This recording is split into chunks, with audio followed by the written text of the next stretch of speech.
সেখানেও আমরা এই সংক্রান্ত একটা বিধান সংযোজন করব যে গাছের মধ্যে এইভাবে পেরেক ঠুকে বিজ্ঞাপন দেয়া যাবে না।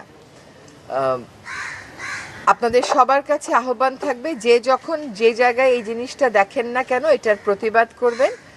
আমরা এটা আইনের মধ্যে নিয়ে আসলে সেখানে একটা প্রয়োগের বিষয়েও আমরা ব্যবস্থা নিতে পারবো।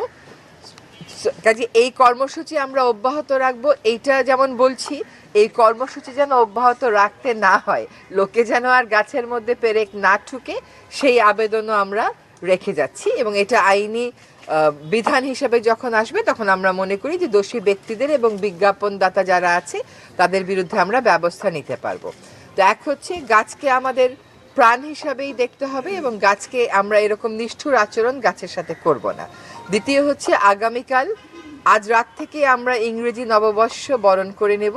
আপনারা যার যার গণমাধ্যম থেকে যদি একটু বিশেষভাবে একটা স্ক্রল দিতে পারেন যে আজকে রাতে যেন আতশবাজি, পটকা এগুলো ফোটানো না হয়, শব্দ দূষণ না করা হয় এবং পাখিকুল, প্রাণীকুলের এবং মানুষের স্বাস্থ্যের জন্য ক্ষতিকর অত্যন্ত উচ্চ শব্দ সৃষ্টি করা না হয়, সে ব্যাপারে যেন একটা আবেদন রাখেন। আমরা আগেও বলেছি, আজকেও বলছি যে আজকে সন্ধ্যার পর থেকে পরিবেশ অধিদপ্তর তার মোবাইল কোর্ট পরিচালনা করবে।